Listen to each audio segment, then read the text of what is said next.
యేసయ్యాని ప్రత్యక్షతలో బయలుపడనే శాశ్వత కృప నాకై. నీవు చేసిన మేలకు నీవు చూపిన కృపలకు వందనం యేసయ్యా, వందనం యేసయ్యా, వందనం యేసయ్యా, వందనం యేసయ్యా.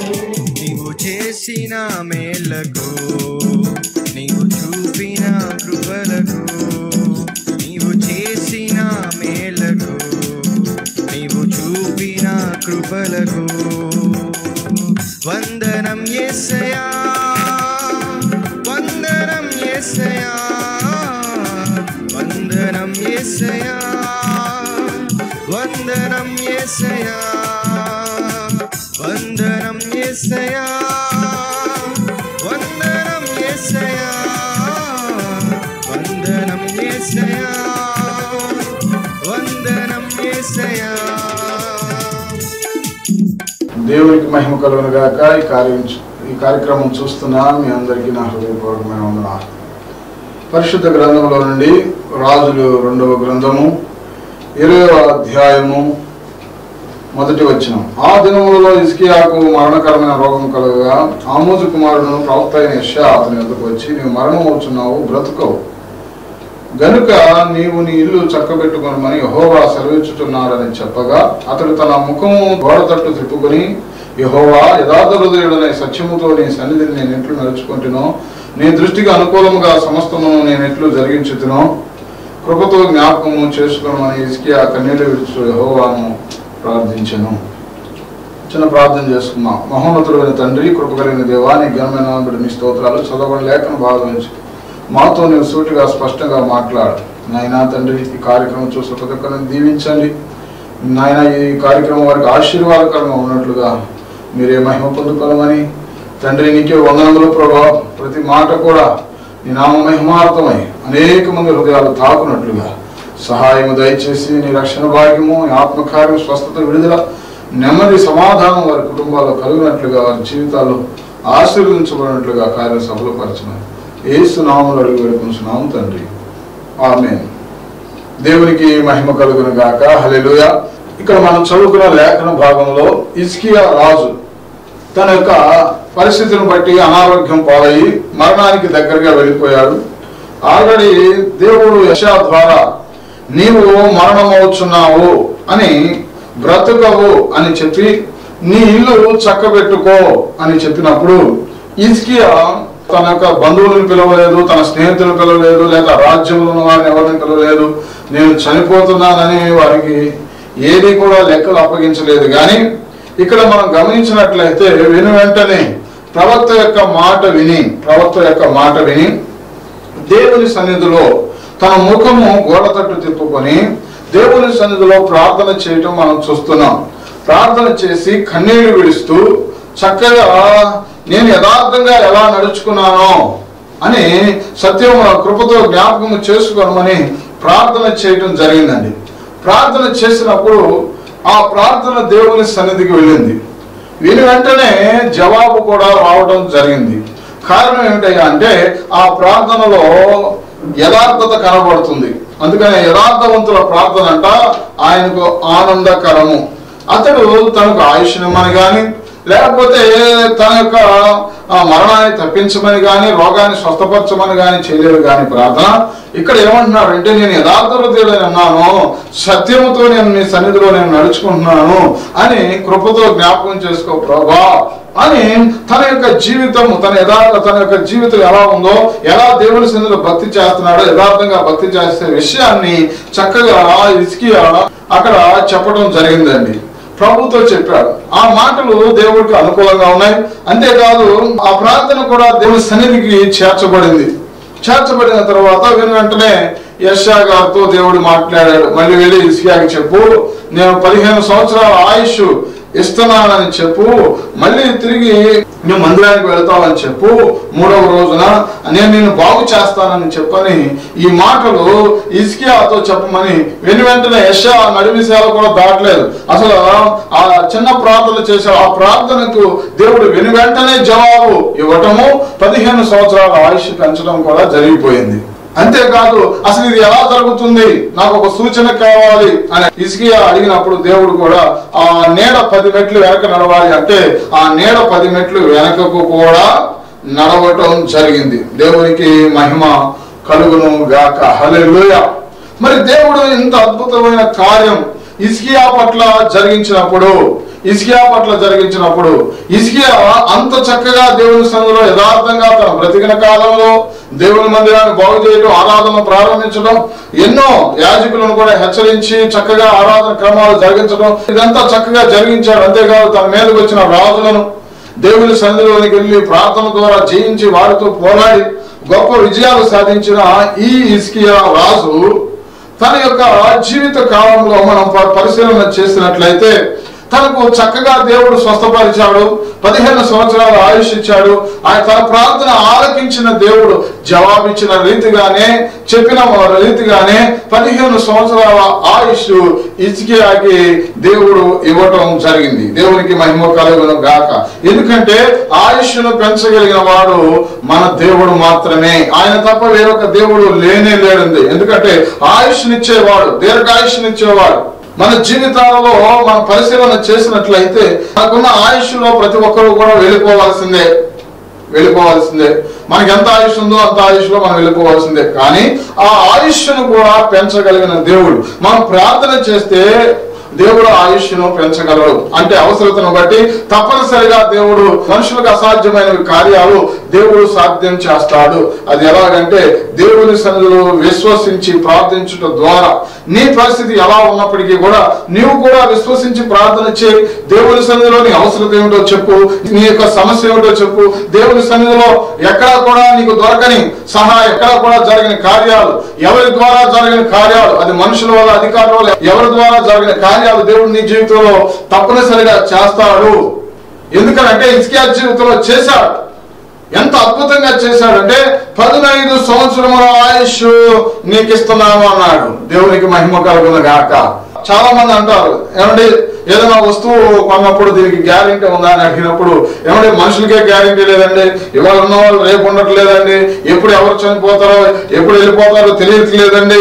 అవును, ఈ రోజుల్లో భయంకరమైన రోజులు. నిజంగానే ఎవరు ఎప్పుడు ఎలా చనిపోతున్నారో తెలియని పరిస్థితుల్లో, ఎప్పుడు మరణం వచ్చి వారిని కబలిస్తుందో తెలియని పరిస్థితుల్లో దేవుడు ఒక భరోసా ఇస్తున్నాడు. ఏమిటయ్యా అంటే నీకు 15 సంవత్సరాల వరకు తెలియలేదు, 15 సంవత్సరాలు చక్కగా ఆయుష్ కలిగి ఉంటావు.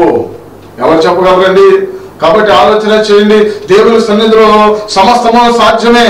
ఒకవేళ మనుషులకు అసాధ్యమే, కానీ దేవునికి సమస్తము సాధ్యమే. ఇప్పుడు ఎవరు కూడా మనం ఎంత ఏమండి చక్కటి పెద్ద హాస్పిటల్లో ఉన్నతమైన చదువులు చదివిన డాక్టర్లు సైతం ఎంతకాలం అండి అంటే వాళ్ళు కూడా చెప్పలేరండి. ఎవరు చెప్పలేరు. ఎంతకాలం బ్రతుకుతారు చెప్పలేము. ఇప్పుడు ఏదైనా జరిగిపోవచ్చు. కానీ దేవుడు ఎంత అద్భుతమైన దేవుడు అంటే హిజ్కియాకి ఇచ్చిన 15 సంవత్సరాల ఆయుష్ కూడా హిజ్కియా బతికాడు. దేవుని స్తోత్రం కలుగును గాక. హల్లెలూయా. కాబట్టి ఇంత గొప్ప కార్యము చేసిన దేవాది దేవునికి కృతజ్ఞతా భావం కలిగి ఉన్నాడా అని అంటే హిజ్కియా దేవుణ్ణి మహిమపరిచాడా? తనకొచ్చిన ఆ పరిస్థితిని బట్టి, తాను కలిగిన ఆ ఆయుష్ను బట్టి కానీ, ఆ ఆరోగ్యాన్ని బట్టి కానీ దేవుణ్ణి మహిమపరిచాడా అంటే మహిమ పరచలేదనే చెప్పాలి.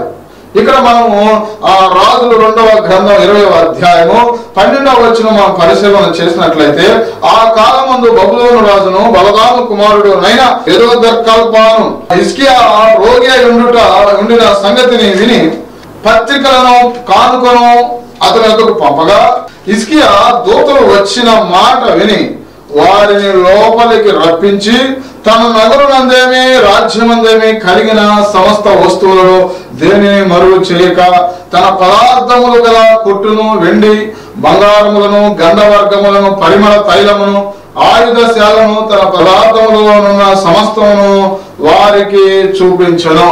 ఇక్కడ బబులోను సామ్రాజ్యం నుండి రాజుగారు కొంతమంది దూతల్ని హిజ్కియా రాజు మరి రోగి అయి బాగుపడ్డాడంట. ఒకసారి వెళ్ళి పరామర్శించి చాలా మరణానికి దగ్గరగా వెళ్ళి బతికాడంట. మరి మీరు వెళ్ళి పరామర్శించి రండి అని కొంతమంది దూతలను బబులోను సామ్రాజ్యం నుండి బబులోను రాజుగారు పంపించారండి. పంపిస్తే హిజ్కియా దగ్గరికి ఆ దూతలు రావటమే ఈ హిజ్కియా ఏం చేశాడంటే ఇక తన నగరంలో ఉన్న రాజ్యంలో కలిగిన సమస్తంలో వస్తువులు ఏమండి పదార్థములు గల కొట్టు వెండి బంగారం గంధవర్గం పరిమళ తైలాలు ఆయుధశాల తన పదార్థములో ఉన్న సమస్తమును వారికి చూపించను అనే మాట ఇక్కడ మనం చూస్తూ ఉన్నాం. అంటే అసలు వాళ్ళు వచ్చిన పని ఏంటి, హిజ్కియా చేస్తున్న పని ఏంటి, అసలు ఏమి దానికి సంబంధం లేకుండా వాళ్ళేమో రోగంగా ఉన్నారు కదా పరామర్శించి వెళ్దాం అంటే అసలు ఆ ఊసే లేదండి హిజ్కియాకి. ఫలానా రోగం నాకు వచ్చింది, ఫలానా సమస్య నాకు వచ్చింది, పలానా నేను చనిపోయే స్థితిలో నుండి ఇలా యెషయా అనే ప్రవక్త ద్వారా నీవు మరణమవుతున్నావు బ్రతకని దేవుడు చెప్పినప్పుడు నేను వెంటనే దేవుని సన్నిధిలో ప్రార్థన చేశాను. నేను ప్రార్థన చేసిన వెంటనే దేవుడు నాకు జవాబిచ్చాడు. ఎవరికి చేయని కార్యం దేవుడు నాకు చేశాడు. 15 సంవత్సరాలు ఆయుష్ ఇచ్చాడు, నా రోగాన్ని తగ్గించాడు అని దేవుడి గురించి సాక్ష్యం చెప్పకుండా దేవుడి నామం మహిమాత్మై ఆ యొక్క వచ్చిన బబులోను సామ్రాజ్యం దేవుడు తెలియని బిడ్డలు ఏమండి అనే జనులు తన దగ్గరికి వచ్చినప్పుడు దేవుని సాక్షాత్మై దేవుని మహిమాత్మై ఉండవలసిన ఈ హిజ్కియా తన సొంత మహిమను లేదా తన సొంత ఘనతను చెప్పుకున్నట్లుగా మనం ఇక్కడ పరిశీలన చక్కగా మనకు అర్థమైపోతుంది. అంటే తన రాజ్యంలో ఉన్న ఘనతను ఇదంతా ఎవరిచ్చిందంటే మనకి ఇది దేవుడిచ్చిందే. చాలా మంది చాలా ఆశ్చర్యం అండి. దేవుడి ద్వారా అన్ని పొందుకొని దేవుని ద్వారా అన్ని ఆరోగ్యం పొందుకుంటారు, ఆయుష్ పొందుకుంటారు, ఏమంటే ఆర్థికాన్ని పొందుకుంటారు. సమస్తమును కూడా ఆయన ద్వారా కలిగినవి కాబట్టి ఆయన ద్వారా మనకు అనుగ్రహించబడుతున్నాయి. ఆయన ద్వారా మనకు కాపుదల ప్రయాణాల్లో నెమ్మది అన్ని కూడా దేవుడు మనకు అనుగ్రహిస్తూ ఉన్నప్పటికీ కూడా వారిని వారు గణపరుచుకుంటూ ఉంటారు, వారిని వారు చూపించుకుంటూ ఉంటారు. కానీ దేవుణ్ణి చూపించడం ఈ లోకానికి ఏమండి అది చేతగాని స్థితిలో చాలా మంది ఉంటున్నారండి. మనం అందరము కూడా దేవుణ్ణి చూపించే వారిగా దేవుని మహిమాతో ఉండటానికి మనం దేవుడు ఎన్నుకున్నాడు. కోట్లాది జనుల్లో మనం గుర్తించాడు. అనేకమైన మేలు ఆశ్చర్య కార్యాలు మన కుటుంబం పట్ల మన బిడ్డల పట్ల ఎన్నో అద్భుతాలు ఆశ్చర్య కార్యాలు మన కొరకు చేసుకుంటూ వచ్చారు. కానీ ఈ రోజు దేవునికి కృతజ్ఞతగా ఉండకుండా నేను కష్టపడ్డాను, లేకపోతే నా వల్ల జరిగింది, నా జ్ఞానం వల్ల జరిగింది, నా యొక్క తలపుల వల్ల జరిగింది, ఇదంతా నాదే అనే పరిస్థితుల్లో ఎవరైనా మనను సంప్రదించినప్పుడు అసలు దేవుడు అనే మాట అసలు రాకుండా జాగ్రత్త పడి అసలు దేవుడికి మహిమ చెల్లించకుండా చక్కగా ఏమండి వారి యొక్క ఒక మాటలో చెప్పాలంటే వారి గురించి వారు చక్కగా ఘనతగా ఊడుకుంటూ చక్కగా చెబుతూ ఉంటారండి. హిజ్కియా కూడా అదే చెప్పాడు. వాళ్ళు వచ్చిన పని ఏమిటి, హిజ్కియా చేసిన పని ఏంటి, వాళ్ళు ఎందుకు వచ్చారు, హిజ్కియా ఏం చెప్పాడు, వాళ్ళు ఎందుకు వచ్చారు, హిజ్కియా ఏం చూపించాడు. ఒక మాటలో చెప్పాలంటే తన యొక్క స్వార్థం కోసం తన యొక్క రాజ్యంలో ఉన్న ఘనత అంతా కూడా అదంతా మళ్ళీ దేవుడే ఇచ్చింది. ఆ మాట లేదు మళ్ళీ దేవుడు అనే పదవి రాకుండా జాగ్రత్త పడ్డాడంటే చూసారండి. అన్ని దేవుడి వల్ల కావాలి. ఆయుష్ ఇచ్చింది ఎవరండి? చచ్చిపోతున్నావు, నువ్వు చచ్చిపోతున్నావు జాగ్రత్త అన్నప్పుడేమో దేవా దేవా అని కన్నీళ్లు విడుస్తూ ప్రార్థన చేసి గోడతట్టు ముఖం తిప్పుకొని ప్రభా నువ్వు తప్ప దిక్కెవరున్నారయ్యా, నువ్వే కదా సమస్తమును ఆ సమస్తానికి ఆధారభూతులు, నాకు అన్ని ఇచ్చింది నీవే కదా అని దేవుని సన్నిధిలో ఎలా చెప్పి ఆయుష్ పొందుకుని ఇప్పుడు అన్యులు వచ్చి పలకరించడానికి లేదా దేవుని తెలియని బిడ్డలు వచ్చినప్పుడు దేవుని నామ మహిమార్థమై సాక్షాత్మై ఉండవలసిన హిజ్కియా తన యొక్క ఏమంటే ఘనత అంతా కూడా చెప్పుకుంటున్నాడు. తనకు ఘనత వచ్చే రీతిలో ఆలోచన చేయండి. అంతేకాదు ఇక్కడ ఒక మాటలో చెప్పాలంటే తన సొంత డబ్బా తాను కొట్టుకుంటా ఉన్నాడండి. ఈ రోజుల్లో చాలా మంది సాక్షి చెప్పమంటే వారి గురించి చెప్తారు కానీ దేవుడి గురించి చెప్పరండి. ఏదైనా దేవుడు కలగజేసిన వాటిని బట్టి దేవునికి మహిమ చెల్లించకుండా ఆ ప్రజలలో తమ యొక్క ఘనతగా తాము ఏదో చేసినట్టుగా సాధించినట్టుగా. నిజమే, మన ప్రయత్నం లేకుండా దేవుడు కూడా మన ప్రయత్నాన్ని దేవుడు సఫలపరిచే దేవుడు. అతడు చేసేదంతయు సఫలమవును. మనం చేసే పని ఆయన సఫలపరుస్తున్నాడు. మనకి ఏది ఎప్పుడు అవసరమో అది ఆయన మనకు అనుగ్రహిస్తూ ఉన్నాడు. అందుకని ద్వితీయోపదేశకాండం మీరు భాగ్యం సంపాదించుకున్న తర్వాత మీరు నన్ను మర్చిపోతారేమో. అంతేకాదు ఇదంతా కూడా, ఈ భాగ్యం అంతా కూడా మేము సంపాదించుకున్నాం, మా యొక్క జ్ఞానం వల్ల మా తెలివి వల్ల వచ్చిందని అనుకుంటారేమో, దేవుడిని మర్చిపోయేమో. జాగ్రత్త, నీ దేవుడు నీకు ఇచ్చిన మంచి దేశాన్ని బట్టి దేవుడిని స్తుతించాలి అని దేవుని వాక్య ద్వితీయోపదేశకాండం 8వ అధ్యాయంలో రాయబడి ఉంటుందండి స్పష్టంగా. కాబట్టి గమనించండి ప్రియులారా, ఇక్కడ మనం పరిశీలన చేసినట్లయితే హిజ్కియా అసలు దేవుడు చేశాడు అనే పదం రాకుండా, దేవుడు నన్ను స్వస్థపరిచాడు అనే పదం రాకుండా, దేవుడు నాకు ఆయుష్ ఇచ్చాడు అనే పదం రాకుండా తను అవన్నీ చూపించి పంపించేశాడు. ఈ లోపుగా దేవుడు యెషయాతో మాట్లాడాడు. యెషయా మళ్ళీ హిజ్కియా దగ్గరికి వెళ్ళు అన్నాడు. హిజ్కియా దగ్గరికి వెళ్ళి ఏం చెప్పమన్నాడు చూడండి, 14వ వచనం. రాజులు 2వ గ్రంథం 20వ అధ్యాయం 14వ వచనం. పిమ్మట ప్రవక్త అయిన యెషయా రాజైన హిజ్కియా వద్దకు వచ్చి, ఆ మనుషులు ఏమన్నది, నీ వద్దకు ఎక్కడి నుండి వచ్చింది అని అడుగగా, హిజ్కియా బబులోను దూరదేశం నుండి వారు వచ్చి ఉన్నారని చెప్పాను. నీ ఇంటిలో వారు ఏమేమి చూసిద్దరని అడుగగా, హిజ్కియా నా పదార్థములలో దేనిని మరుగు చేయక నా ఇంటిలో ఉన్న సమస్తమును నేను వారికి చూపించి ఉన్నానెను. అంతటా యెషయా హిజ్కియాతో ఇట్లనెను, యెహోవా సెలవిచ్చిన మాట వినుము. వచ్చు దినములలో ఏమీ మిగలకుండా నీ నగరమందున్న సమస్తమును నేటి వరకు నీ పితరులు సమకూర్చి దాచిపెట్టినదంతయు బబులోను పట్టణమునకు ఎత్తుకొని పోబడునని యెహోవా సెలవిచ్చుచున్నాడు. మరియు నీ గర్భమందు పుట్టిన నీ పుత్ర సంతును బబులోను రాజు నగరునందు నపుంసకులుగా చేటుకై వారు తీసుకొని పోవుదురు. ఇక్కడ గమనించండి ప్రియులారా, ఇందాకేమో యెషయా ఎందుకు వచ్చాడంటే, నీకు 15 సంవత్సరాలు ఆయుష్ ఇస్తున్నాను, నువ్వు చక్కగా బాగుపడతావు అని చెప్పడానికి వచ్చాడు, మంచి వార్త తీసుకొచ్చాడు. ఇప్పుడు హిజ్కియా దేవుణ్ణి గణపరచకుండా తన్ను గణపరుచుకున్నాడండి. అందుకని అంటాడు, నన్ను గణపరచేవారు నేను గణపరుస్తాను, నన్ను తృణీకరించేవారు తృణీకారం పొందుకుంటారు. ఇదిగో ఇక్కడ అదే జరిగింది. హిజ్కియా జీవితంలో ఏం జరిగిందంటే, హిజ్కియా తాను చేసిన పనిని బట్టి, దేవుణ్ణి గణపరచకుండా తన్ను గణపరుచుకున్న దానిని బట్టి దేవుడు ఏమన్నాడంటే, మీ ఏం చూసారయ్యా, ఏమన్నారా మనుషులు, ఎక్కడి నుండి వచ్చారు, నువ్వు ఏం చూపించావు అంటే, నా పదార్థంలో మరుగు చేయక నా ఇంట్లో ఉన్న సమస్తమును వారికి చూపించేశాడు. అలాగా అయితే దేవుడు సెలవిచ్చే మాట, యెహోవా సెలవిచ్చే మాటను విను అని చెప్పి, వచ్చు దినములలో ఏమీ మిగలకుండా, వచ్చు దినములో రాబోతున్న రోజుల్లో ఏమీ మిగలకుండా నీ నగరనందున్న సమస్తమును నేటి వరకు నీ పితరుల దగ్గర నుండి సమకూర్చి, నీ పితరుల దగ్గర నుండి వచ్చిన ఆస్తి ఏమండి, వెండి బంగారు ఇవన్నీ కూడా, సుగంధ ద్రవ్యాలు, గంధ వర్గాలు, పరిమళ తైలాలు ఇవన్నీ కూడా అదిగో పితరుల నుండి సమకూర్చుకుంటూ వచ్చినవన్నీ కూడా నువ్వు ఏదైతే చూపించావో అవన్నీ కూడా రానున్న రోజుల్లో బబులోనికి వాళ్ళు తీసుకెళ్లిపోతారు, ఆ రాజులు వచ్చి తీసుకెళ్లిపోతారు అని చెప్పారు. తర్వాత మరియు నీ గర్భమునందు పుట్టిన నీ పుత్ర సంతును బబులోను రాజు నగరునందు నపుంసకులుగా చేయుటకై వారు తీసుకొని పోదురు. నీ గర్భమునందున నీ పుత్ర సంత అంటే నీ కుమారులను, నీ పుత్ర సంతానాన్ని ఎక్కడికి తీసుకెళ్తారంటే బబులోను రాజ్యాన్ని తీసుకెళ్తారు, తీసుకువెళ్ళి అక్కడ నపుంసకులుగా మారుస్తారు అని యెషయా ద్వారా దేవుడు పలికించాడు. మరి ఇప్పుడు హిజ్కియా ఏం చేయాలండి? తనకు మరణకరమైన రోగం వచ్చినప్పుడు హిజ్కియా ఏం చేశాడు? గోడ తట్టు ముఖం తిప్పుకొని ప్రార్థన చేశాడు. మరి ఇప్పుడు కూడా మరి ఏమంటే ఇలాంటి వార్త వచ్చినప్పుడు, అయ్యా అంత పని నీ పితరుల దగ్గర నుండి వచ్చినంతా కూడా వెండి బంగారాలన్నీ కూడా వాళ్ళకి వెళ్ళిపోతే ఇక్కడ ఉన్న ప్రజలు ఏం చేస్తారు, ఈ ప్రజలు ఏం తింటారు అని అనుకోకుండా, అంతేకాదు నా కుమారులు ఏంటి నపుంసకులుగా చేపట్టడం ఏంటి నాయన అని అది అంతకుముందు గోడ తట్టు ముఖం తిప్పుకొని కన్నీళ్ళు విడిచి ప్రార్థన చేసినాడు. ఇప్పుడు చేయాలండి? ఇప్పుడు చేయలేదండి. ఇప్పుడు ఏమంటున్నాడు చదవండి, 2 దినవృత్తాంతాల గ్రంథం 20వ అధ్యాయం 19వ వచనం. అందుకు హిజ్కియా, నీవు తెలియజేసిన యెహోవా ఆజ్ఞ చొప్పున జరుగుట మేలే, నా దినములలో సమాధానము సత్యము కలిగిన ఎడల మేలే కదా అని యెషయాతో అనెను. చూసారండి, ఇతడు ఏమంటున్నాడంటే ఈ తన కుమారులను నపుంసకులుగా చేయటం మేలేనంట. తన దగ్గర ఉన్న ఆ పితల దగ్గర నుండి వచ్చిన ఆస్తి మొత్తం కూడా వెండి బంగారాలు, పరిమళ తైలాలు, ఆయుధశాల ఏమైనా మొత్తం కూడా వాళ్ళు తీసుకెళ్లిపోవడం వల్ల మేలేనంట.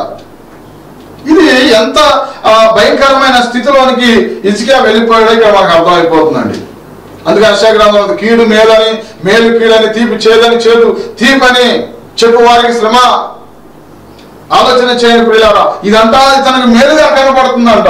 ఏంటయ్యా అంటే తన యొక్క ఉద్దేశం ఏంటంటే నా దినములో జరగట్లేదు కదా అంటున్నాడు. వచ్చు దినాల్లో కదా, నేను బాగానే ఉంటా కదా.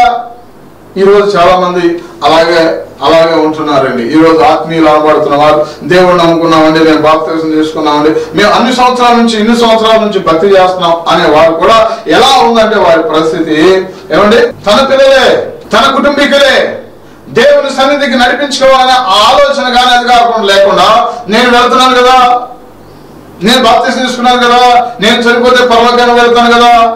మరి వారు ఎక్కడికి వెళ్తారు? నీ కుమారులు ఎక్కడికి వెళ్తారు? నీ భర్త ఎక్కడికి వెళ్తారు? నీ పిల్లలు ఎక్కడ, ఏమండి, నీ మనవలు ఎక్కడికి వెళ్తారు?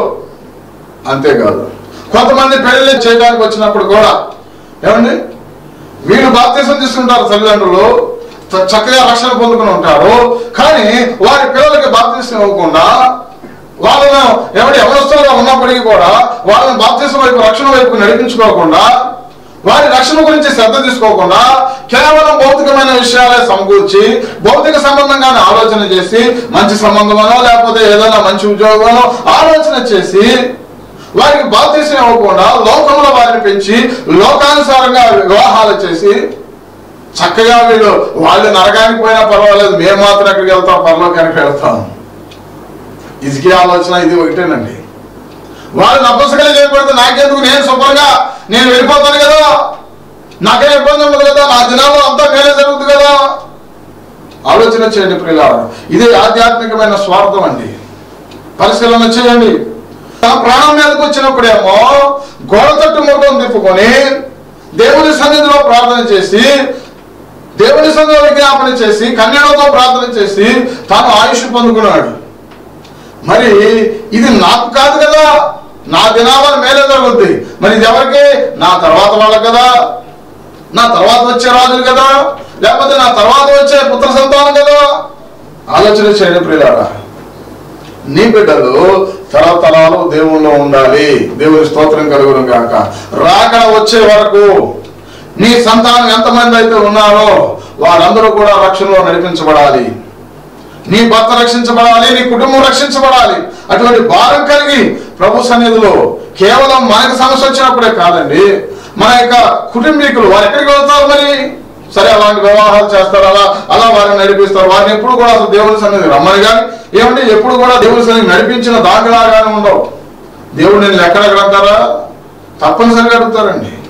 నీ కుటుంబ సభ్యులను, నీ పిల్లలను నీవు ప్రభు సన్నిధి నడిపించుకోకుండా, రక్షణ వారికి నడిపించబడకుండా, వారిని లోకానుసారంగా పెంచి వారిని ఎప్పుడు కూడా దేవుని వైపుకు నడిపించకుండా, చాలాసార్లు వారిని నిర్లక్ష్యం చేసి, నా మట్టుకు నేను రక్షించబడ్డా కదా, నేను చనిపోతే నేను పరలోకానికి వెళ్తా, అమ్మయ్య చాలే అని అనుకుంటే ఎట్లా? ఇదే ఆధ్యాత్మికమైన స్వార్థం. హిజ్కియా కూడా అదే అంటున్నాడు, ఇది నేనే కదా, అది మేలా? వారి కుమారులు నపుంసకులుగా చేయటం మేలా అండి? ఆ యొక్క ఆస్తి మొత్తం కూడా ఆ బబులోను సామ్రాజ్యానికి వెళ్ళిపోతే అది మేలా? ఆలోచన చేయండి ప్రియులారా. ఎందుకంటే తన దినాల్లో, తన యొక్క రోజుల్లో జరగదు. ఇంకో 15 సంవత్సరాలు చనిపోతాడు, ఆ తర్వాత వచ్చే రాజులు కదా, అదనమాట ఆయన ఉద్దేశం. కాబట్టి పరిశీలన చేయండి. నేను చెప్పదలుచుకుంది ఏమంటే, తనకు బాధ వచ్చినప్పుడు, తనకు సమస్య వచ్చినప్పుడు ఏమో ఇప్పుడు కూడా గోడ తట్టు ముఖం తిప్పుకుంటే దేవుడు మళ్ళీ యెషయా ద్వారా జవాబు ఇచ్చేవాడేమో. సర్లే హిజ్కియా నువ్వు ప్రార్థన చేసావు కదా, క్షమించాలి, ఇంకోసారి అలా చేయబాక అని ఆ పరిస్థితి నుంచి వారికి విడుదల కలిగేదేమో. దీవెన అనుగ్రహించడని ఎవడు చెప్పగలడు? ఏవేదో ఇప్పుడు మనోపూర్వకంగా కన్నీళ్ళు ఇస్తున్న ఎందుకు రండి ఉపవాసకుండి నేను తప్పనిసరిగా తిరివేసిన పంట ఆయన ఇస్తా అంటున్నాడు కదా. ఆయన సన్నిధిలో ప్రార్థన చేస్తే ఆయన త్రోసివేసే దేవుడు కాదు కదా. మరి ఇప్పుడు ఎందుకు హిజ్కియా ప్రార్థన చేయలేదండి? పరిశీలన చేయండి. కాబట్టి మన హృదయాలను సరి చేసుకుని, నీ మట్టుకు నువ్వు భక్తి అంటే ఇది క్రైస్తవం అండి. మన మట్టుకు మనం వెళ్ళి ఏదో ప్రభా నన్ను స్వస్థపరచు, నన్ను దీవించు కాదు. మనం అనేక మంది కోసం ఏర్పాటు చేయబడ్డాం. అనేక మందికి వెలుగుగా, జ్యోతిగా నిలబడటానికి, అనేక మందిని ప్రభు వైపు తిప్పబడటానికి. ముందు మన కుటుంబీకులు తిప్పుకుందాం, తర్వాత అనేక మంది కోసం ప్రయాసపడదాం, అనేక మందిని ప్రభు దగ్గరికి నడిపిద్దాం. మన యొక్క తర్వాత తరాలకు మనం సంతోష కారణంగా, శాశ్వతమైన సౌభాగ్యశ్రేయంగా దేవుడు మనం ఉండాలని ఎన్నుకున్నాడు, ఏర్పాటు చేసుకున్నాడు కనుక ఈ తరంలో ఉన్న మనము తర్వాత తరాలకు ఆశీర్వాదకరంగా ఉండాలని మనసారా కోరుకుంటూ ఈ మాటలు ముగిస్తూ ఉన్నాను. అటు కృప దేవుడు మనందరికి అనుగ్రహించి దీవించును గాక. ప్రార్థన. మహోన్నతుడైన తండ్రి, కృప కలిగిన దేవా, నీ ఘనమైన అద్వితీయమైన అతి శ్రేష్టమైన నామములు మీకు వందనాలు. హిజ్కియా తనకు మరణకరమైన చక్కగా ప్రార్థన చేశాడు, 15 సంవత్సరాల ఆయుష్ పొందుకు. కానీ అయ్యా, మరి అన్నిలు వచ్చినప్పుడు ప్రభా నిన్ను గణపరచకుండా, నీకు మహిమ చెల్లించకుండా, నీకు కృతజ్ఞతాస్తుతులు నేను ఆ మహిమాత్మే సాక్షాత్తుగా ఉండకుండా తన ఘనత గురించి చెప్పుకున్నాడు. ఆ తర్వాత వారికి నాయన తండ్రి పుత్ర సంతను నపుంసకులుగాను, అంతేకాదు వారికి ఉన్నదంతా కూడా బబులోను సామ్రాజ్యం ఎత్తుకు. అలాగే తర్వాత రోజుల్లో జరిగింది నాయన ప్రభా. హిజ్కియా ఆ విషయంలో ఎంతో నిర్లక్ష్యంగా ఉన్నట్టుగా మేము చూసాం, తన మట్టుకు తాను సరిపెట్టుకున్నట్లుగా చూసాం. మేము అలా కాకుండా మేము మాత్రం రక్షించబడటమే కాదు కానీ ప్రభా, అనేక మంది రక్షణార్థమే, అనేక మందికి ఆశీర్వాదకరంగా ఆయన జనులని నామాన్ని మహిమపరిచే వారముగా, నీ సాక్షాత్తుగా నిలబడే వారుగా ఉండే కృప దయచేయండి. నీ బిడ్డలు ఎటువంటి బాధతో, ఇబ్బందులు, సమస్యలు, అనారోగ్యంతో ఉన్నారో స్వస్థపరిచి మేలుతో తృప్తిపరచమని, కుటుంబాలుగా అనేక మందిని వైపు ఆకర్షించబడి రక్షించబడే కృప దయచేయమని, మహిమ మేలు పొందుకోమని, బహుతరములకు సంతోషకరంగా, తర్వాత తరాలుగా నీ బిడ్డలు అయా దీవెనకరంగా ఆశీర్వాదకరంగా ఉండడానికి సహాయం చేయమని యేసుక్రీస్తు దివ్యనామములో అడిగి వేడుకుంటున్నాము మా పరమ తండ్రి. ఆమేన్, ఆమేన్. అందరికీ వందనాలు. God bless you all. నూతనంగా మరొక ద్వారం దేవుడు తెరిచాడు. అదేమిటంటే పెడన్లో నూతనంగా పరిచర్య ప్రారంభించడానికి దేవుడు ద్వారం తెరిచాడు. అందుని బట్టి దేవుడికి ఎంతగానో కృతజ్ఞతాస్తుతులు, స్తోత్రాలు చెల్లిస్తున్నాను. ప్రతి ఆదివారము ఉదయం 9 గంటలకు ఆరాధన జరుగుతుంది. కావున మీకు తెలిసిన వారు ఎవరైనా మరి ఆ ప్రాంతంలో ఉన్నట్లయితే, మీ బంధువులు కానీ రక్త సంబంధులు కానీ ఎవరున్నప్పటికీ కూడా తెలియపరచండి. పెడన్లో ప్రతి ఆదివారం ఉదయం 9 గంటలకు ఆరాధన జరుగుతుంది. ఈ ఆరాధనలో మాతో కలిసి ఆరాధించడానికి మీ అందరినీ ప్రేమపూర్వకంగా ఆహ్వానిస్తున్నాం. ఈ పరిచర్యలో ప్రస్తుతానికి లేళ్లగరువు, గూడూరు, వడ్లమన్నాడు ప్రాంతాలలో మరి చక్కగా దేవుని యొక్క పరిచర్య జరుగుతుంది 3 గ్రామాల్లో. మరి లేళ్లగరువు నుండి సుమారు 100 కిలోమీటర్ల దూరం మరి బాపట్ల జిల్లా కర్లపాలెం అనే గ్రామంలో దేవుడు చూపించిన దర్శనాన్ని బట్టి మరి నూతనంగా పరిచర్య ప్రారంభించడానికి దేవుడు సహాయం చేశాడు. మధ్యాహ్నం 2 గంటలకు అక్కడ ఆరాధన జరుగుతుంది. ఒకవేళ మీకు అక్కడ తెలిసిన వారు ఎవరైనా ఉంటే తెలియపరచండి. మరి అలాగే ప్రతి ఒక్కరూ కూడా ఈ పరిచర్య కోసం ప్రార్థించమని, ఈ నూతన బ్రాంచ్ ద్వారా అనేక మంది రక్షించబడినట్లుగా, ఈ పరిచర్య ఇంకను శాఖోపశాఖలుగా విస్తరించినట్లుగా మీ అందరూ ప్రార్థించవలసిందిగా ప్రభు పేరిట మనవి చేస్తూ, ఈ విషయాన్ని మీకు తెలియపరచడానికి ఎంతగానో దేవుని స్తుతిస్తూ సంతోషిస్తూ మీ అందరికీ కృతజ్ఞతలు తెలియజేస్తూ ఈ విషయం మీ ప్రార్థనలో జ్ఞాపకం చేసుకోవాల్సిందిగా ప్రభు పేరిట మనవి చేస్తూ ఉన్నాను. దేవుడు మిమ్మును మీ కుటుంబాలను దీవించి ఆశీర్వదించి కాపాడునుగాక. ఆమేన్. అందరికీ వందనాలు. ఫస్ట్ రెగోషువ కమ్మిల బేతేలు ప్రార్థనా మందిరం, లేళ్లగరువు, గూడూరు మండలం, Krishna district, Andhra Pradesh. Pin code 521366. మా phone number 7842711167. Our address Pastor Joshua Kamela Petelu Prayer Church, Lalagaru, Gururu Mandal, Krishna District, Andhra Pradesh. Our pin code 521366. Our phone number 74271167.